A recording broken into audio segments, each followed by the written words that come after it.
Muy buenos días.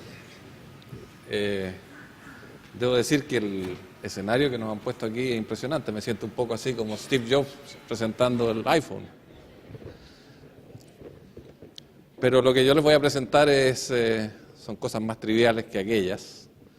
Y quiero pedirles que si por alguna causa encuentran que hay algunas similitudes con la presentación del profesor Parodi, es simplemente porque queremos reforzar algunos conocimientos y no porque queramos duplicarnos o no nos hayamos coordinado adecuadamente.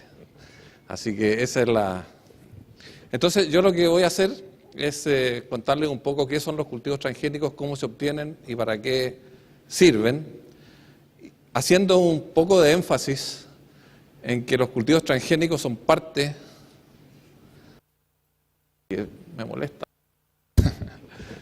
Bueno, los cultivos transgénicos son parte de el mejoramiento genético convencional, de tal manera que ese va a ser un poco el foco de mi presentación. Y para llegar a ese foco, quiero partir señalando de que la agricultura nace hace 10.000 o 12.000 años atrás, cuando el hombre decide que va a evolucionar desde ser un mero recolector a ser un cultivador de las especies que le dan sustento. Y que este proceso de origen de la agricultura ocurre prácticamente, casi simultáneamente en distintos lugares donde las civilizaciones estaban más avanzadas. Y desde aquel entonces nosotros entramos en este proceso que hoy día hemos llamado domesticación de las especies cultivadas, que viene del latín domesticación, domus, casa, y que es el proceso mediante el cual los animales salvajes o las plantas silvestres son sometidas al dominio del hombre para ser objeto de transformación en especies útiles para su sustento. Y en las plantas, el principal método de domesticación que se utilizó fue el desarrollo de sistemas de propagación. Primero, el reconocer la existencia de que las plantas se propagan por semilla y después el desarrollar técnicas de propagación vegetativa. Curiosamente, las técnicas de propagación vegetativa se desarrollaron tempranamente. El enraizamiento de estacas, por ejemplo, es una técnica que es casi tan antigua como la propagación por semilla desde el punto de vista de la domesticación. Y ahí está listado en la diapositiva las razones por las cuales el hombre ha domesticado y obviamente que ha domesticado para producir alimentos, para producir materias primas, para tener animales de trabajo y para tener animales de distracción. Hoy día domesticamos y mejoramos genéticamente los perros, no para que hagan, sino que como animales de compañía o como mascotas. Hoy día hacemos mejoramiento genético, por ejemplo, en especies ornamentales, o sea, ya saltamos de hacer mejoramiento genético exclusivamente para alimentarnos, sino que también pasamos a otros ámbitos. Y en fin, hay muchos otros usos por el hombre que la domesticación han hecho posible. Y aquí hay un mero listado de las especies y su domesticación. Hace 9.000 años domesticamos la higuera. Hay quienes sostienen que la hojita que tapa las partes pudendas de Adán en el paraíso es una hoja de higuera y no una hoja de parra, como la mayoría cree. Entonces, la higuera fue domesticada muy tempranamente. Y también hay que decir que este proceso de domesticación está ocurriendo todavía. Una de las especies de más reciente domesticación es el kiwi, que partió siendo domesticado en Nueva Zelanda, pero que es originario de China en el año 50 del siglo pasado, y los arándanos que partieron a principios del siglo pasado como productos domesticables. Pero miren estas cifras que son que llaman la atención. En la superficie de la humanidad, de la Tierra, hay 300.000 especies de plantas vasculares, o sea, plantas superiores. Y solo unas 300 de estas 300.000 han sido domesticadas y menos de 30 constituyen la base de la alimentación mundial. 12% de las familias de plantas contienen especies domesticadas y las gramíneas, leguminosas, solanáceas y rosáceas, o sea, 4 familias aportan el grueso de las especies de interés agrícola.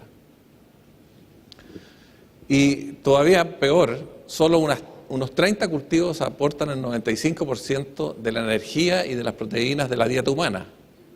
El trigo, el arroz y el maíz proporcionan el 50% de la ingesta energética mundial. Y se le agrega el sorgo, el mijo, las papas, el camote, la soya y la caña de azúcar para llevar esta ingesta energética al 75%. En otras palabras, el proceso de domesticación se ha concentrado en unas muy poquitas especies de las especies que existen.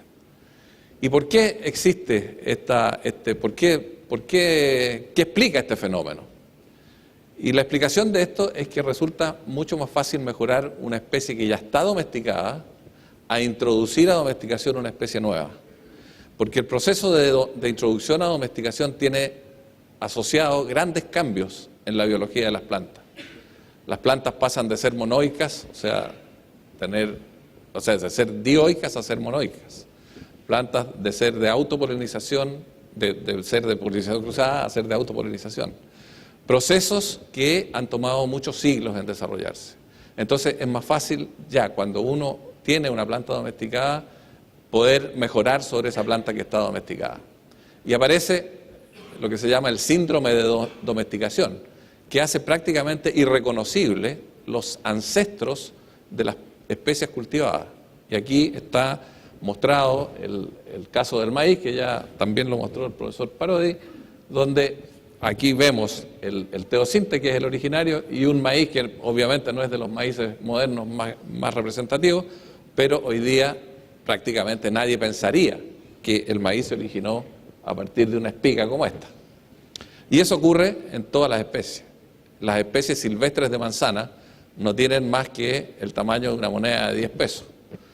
Y hoy día tenemos manzanas que son extraordinariamente grandes. Entonces, de la domesticación pasamos al mejoramiento genético. Y el mejoramiento genético no es otra cosa que la aceleración del proceso evolutivo natural de las especies, con el objeto de crear nuevas variedades que tengan ventajas para su cultivo, uso y consumo.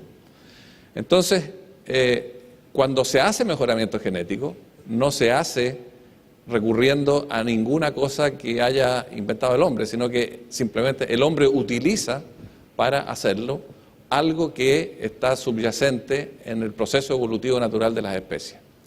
Y esta aceleración de la evolución ocurre sobre la base de que se amplían y se utilizan las leyes de la genética, de la evolución y de la probabilística. Ese ha sido el foco principal que tenemos de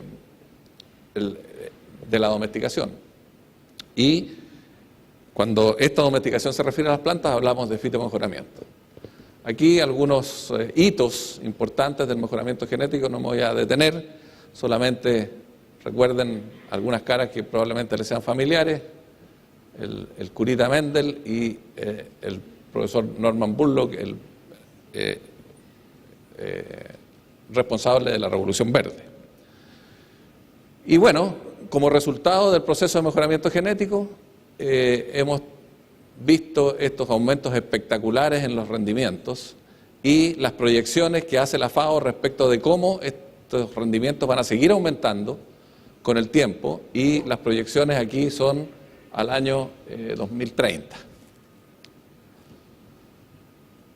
Bueno, ¿y qué es entonces una planta transgénica?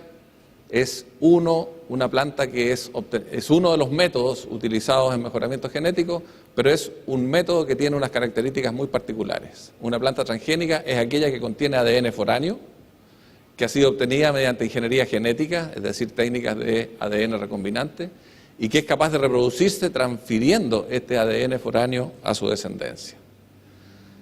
Algunos hitos de la ingeniería genética, tampoco me voy a detener en ellos, y quiero sí aquí hacer un parangón entre lo que es el mejoramiento genético convencional y lo que es el mejoramiento genético por transgenia. Cuando se hace mejoramiento genético convencional, tenemos una planta donante y tenemos un gen de interés, este que está mostrado aquí en color amarillito. Y tenemos una variedad a la cual nosotros queremos introducirle este carácter o este gen de interés. Cuando hacemos este proceso por la vía sexual normal, la nueva variedad que se genera reordena los genes de la variedad comercial y los genes de la variedad donante, de tal manera que se obtiene una planta en la cual los genes que estaban presentes en cada una de ellas están distribuidos al azar, porque recuerden ustedes de sus clases de biología del colegio, hay esto que se llama el entrecruzamiento durante la meiosis y por lo tanto los genes de los padres se mezclan entre sí. Y esto es la razón de por qué los hijos a veces no se parecen a los padres y las tías empiezan a hablar, oye, parece que este niñito no es hijo, en fin, todas esas cosas que ustedes saben, pero no es así. A veces los hijos no se parecen a los padres, a veces los hermanos no se parecen entre ellos, etc. Es por este fenómeno del rearreglo que existe de los genes. En cambio, cuando se hace mejoramiento genético por transgenia, el gen de interés está identificado. Uno sabe exactamente cuál es el gen que codifica para una determinada característica. Y uno tiene una variedad comercial que está suficientemente bien adaptada, que es comercialmente válida y que es muy utilizada por los agricultores. Entonces, a esta variedad, bien adaptada y bien utilizada por los agricultores, se le agrega una característica adicional a través de este gen de interés. Entonces, ocurre que la variedad nueva que se genera es una variedad que no pierde, porque no hay rearreglo, no pierde las características, sus características propias, pero agrega una característica adicional. En este caso, vamos a ver, hay muchas características que la ingeniería genética ha posibilitado que se agregue a las plantas cultivadas. Entonces, aquí una comparación entre los dos métodos, mientras en el mejoramiento convencional estamos trabajando a nivel de organismos, de las plantas en su conjunto, cuando estamos haciendo mejoramiento por transgenia, estamos trabajando a nivel molecular. Cuando hablamos de mejoramiento convencional, estamos trabajando con miles de genes que se recombinan, con transgenia unos poquitos genes. Cuando hacemos convencional, no es necesario conocer el origen del gen que produce una determinada característica. Cuando hacemos transgenia es indispensable conocer cuál es el gen que produce una determinada característica. Y bueno, los límites al intercambio génico no existen porque uno hace con mejoramiento convencional solamente cruzamientos entre individuos de la misma especie. En cambio, no hay límites al intercambio génico cuando hace transgenia porque un gen de un pez puede ser introducido en el gen de una planta. Y eso hace que cuando hacemos mejoramiento genético convencional hay muchos genes que se recombinan, en cambio cuando hacemos transgenia solo un gen es el que se inserta y produce la transformación que queremos. Esto se ha hecho a través de también métodos que no han sido inventados por el hombre, sino que el hombre ha descubierto que ocurrían en la propia naturaleza. Muchos de ustedes, o la mayoría de ustedes, son del ámbito agronómico y conocerán de las famosas agallas del cuello, que es una enfermedad que se produce en muchas plantas y que es un verdadero cáncer que hace que las células crezcan sin control y produzcan unas agallas a nivel del cuello de las plantas. Estas agallas son producidas por una bacteria que se llama Agrobacterium tumefaciens y que, vamos a ver cómo funciona esta bacteria, y que lo que hace esta bacteria es insertar parte de su DNA en las células de las plantas huésped y por esa vía, entonces, hace la transformación genética. Hay otros métodos, que es el uso de la biobalística, por el cual uno prácticamente le dispara células transformadas, células transformadas a células no transformadas, con la esperanza de que se produzca introgresión de los genes que está tratando de introducir. Una técnica que tuvo un auge en algún minuto de la transgenia, pero hoy día está siendo dejada de lado, o está siendo menos utilizada, no dejando de lado, porque siempre hay especies que son recalcitrantes a la infección con Agrobacterium, a pesar de que originalmente Agrobacterium infectaba solamente a especies no a gramíneas. Hoy día con Agrobacterium también es posible transformar gramíneas. Entonces, la transformación por Agrobacterium ocurre con estas características que le digo, es por el hecho de que la bacteria tiene un plasmidio que se llama, que es un pedazo de DNA circular que se inserta finalmente en la célula huésped y a partir de esa inserción produce estas agallas a nivel del cuello de las plantas. Y estas agallas se producen porque el gen que inserta este Agrobacterium es un gen que produce una hormona que es una auxina que hace que la planta produzca estos crecimientos agallados de células que crecen sin control y por lo tanto no es la bacteria la que produce la enfermedad, sino que es la propia planta la que hace que se produzca la enfermedad. Entonces, ¿qué es lo que ha hecho?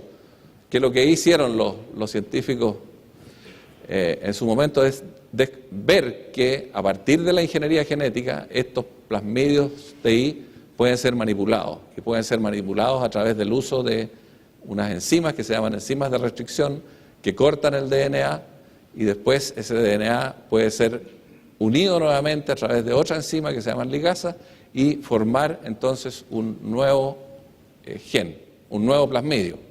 Ese nuevo plasmidio puede tener aquí un gen de interés y puede modificársele el gen que produce la enfermedad de tal manera de hacerlo que este plasmidio no produzca los efectos de la enfermedad, sino que produzca otro tipo de efectos.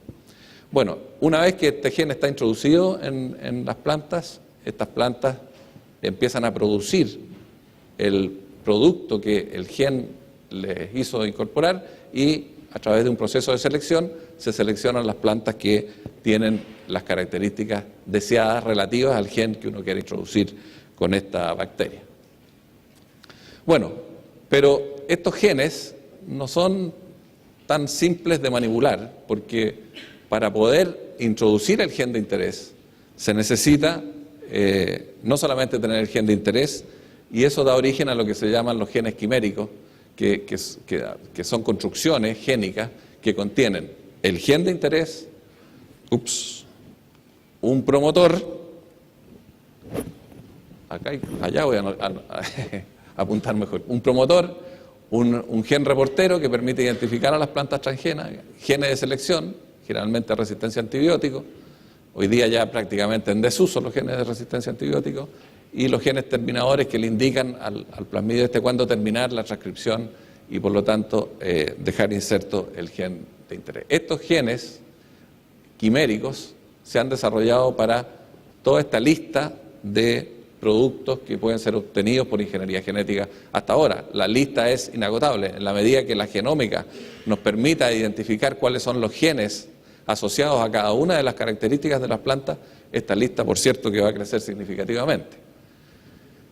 Resistencia a insectos, resistencia a herbicidas, resistencia a virus, mejorar la calidad, fruta con maduración retardada, nuevos colores en las flores. Ustedes saben que no hay flores negras, ahora hay.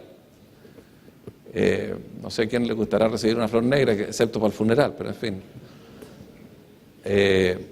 Plantas de tabaco que pueden sintetizar vacunas, resistencia a diversos estreses, ya mencionó el profesor Parodi los estreses a la sequía, en fin, y fuente de materia prima para hacer biocombustibles. Es decir, el tipo de genes que pueden ser utilizados en transgenia crece día a día y es muy significativo. Y las estrategias para poder utilizar esta tecnología son de naturaleza variada. La primera fruta transgénica fue el tomate que se llamó el Flavor Savor en el año 94. Y este gen fue desarrollado utilizando una estrategia de ARN antesentido, que consiste en que, bueno, para que el tomate no madure, se necesita evitar que se ablande. Y la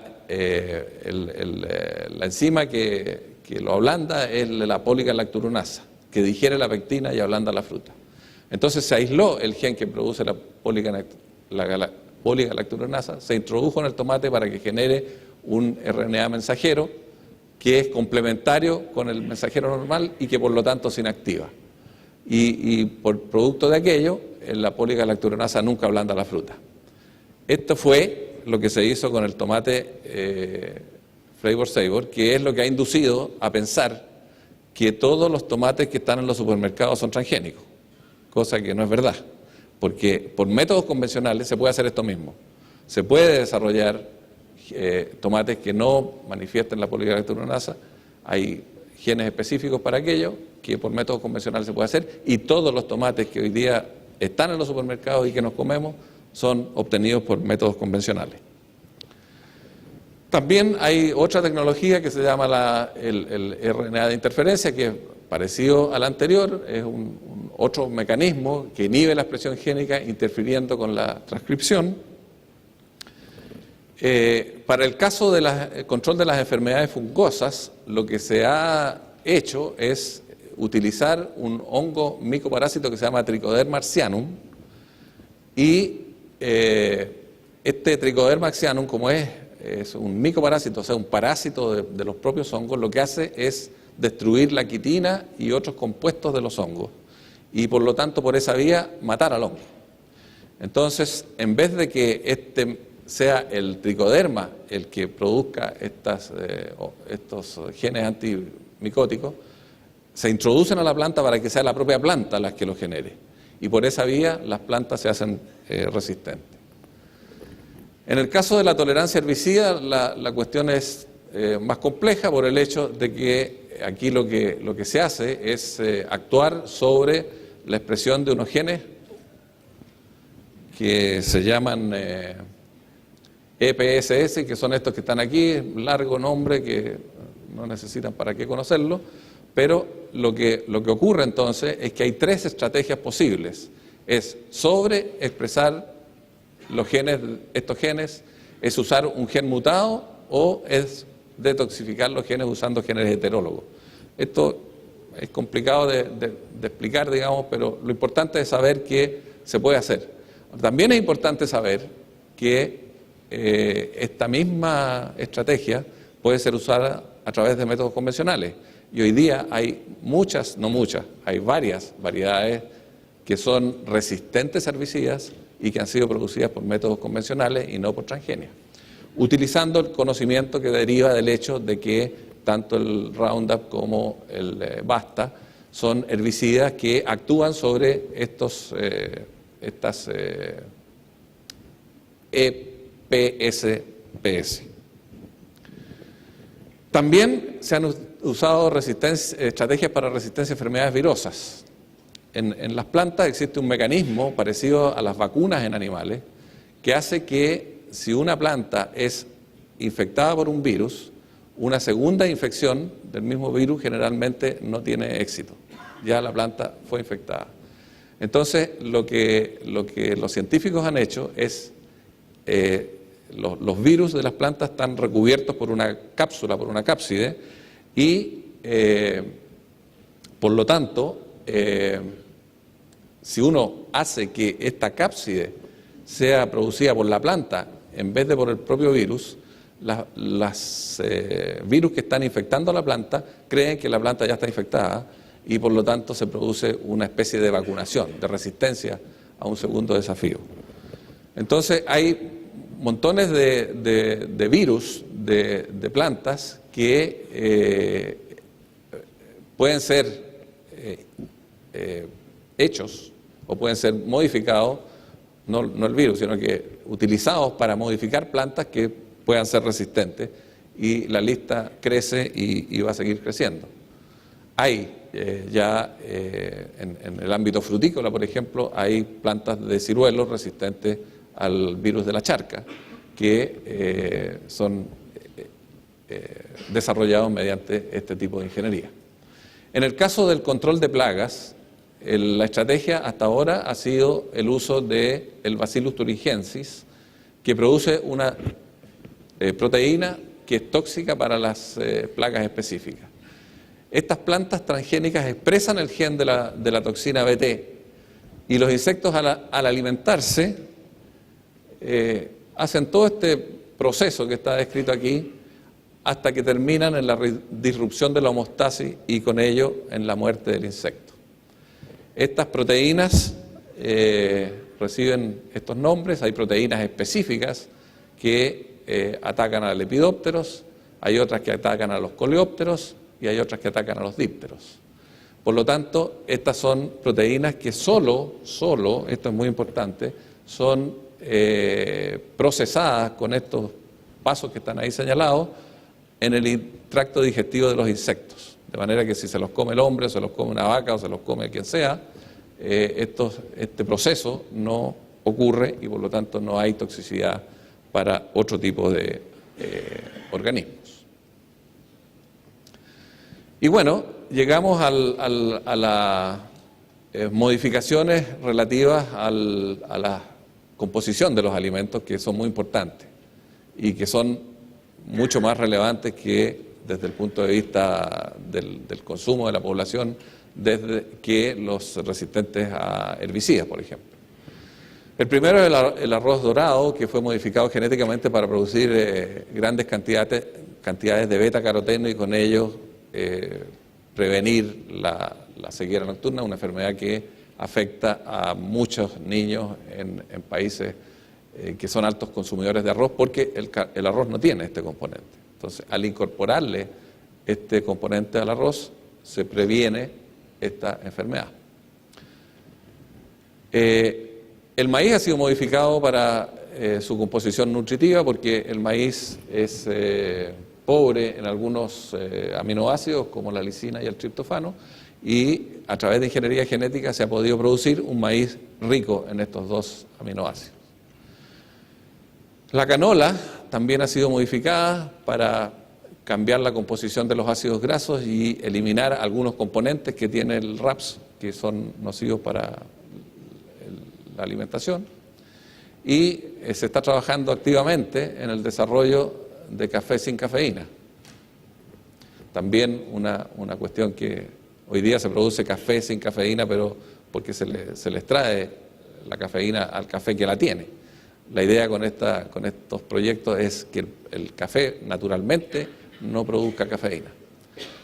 En fin, para nosotros los que estamos un poquito excedidos en peso, sería muy útil tener una uva que no engorde, o tener alimentos con altos contenidos de antioxidantes para no tener que tomar grafornil, en fin, todas estas cosas que los más viejitos usamos.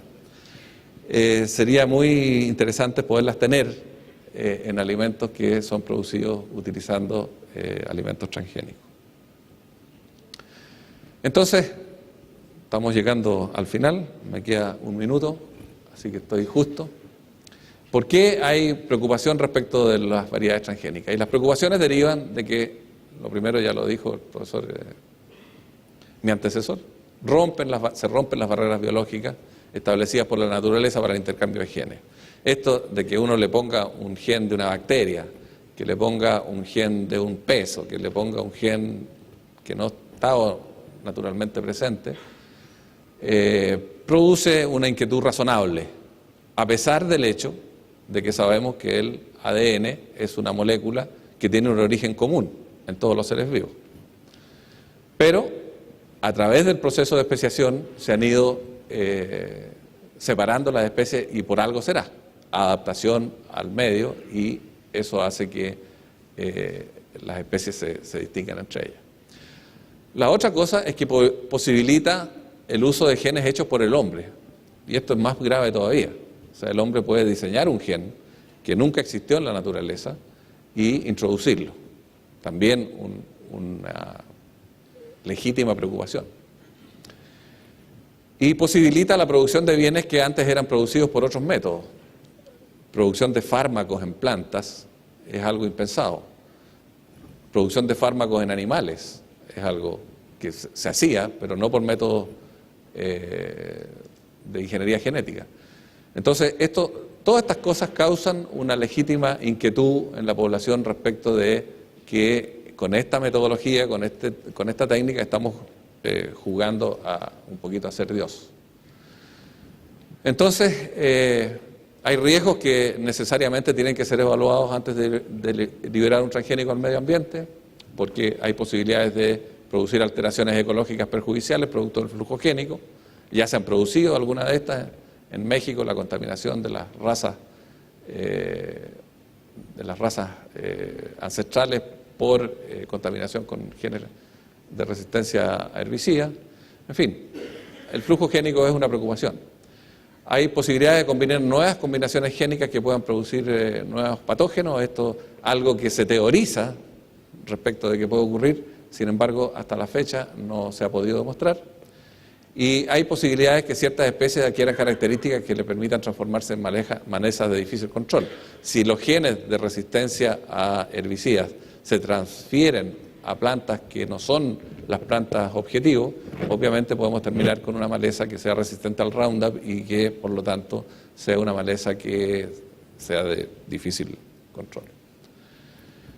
Entonces, eso era lo que quería contarles esta mañana. Muchas gracias.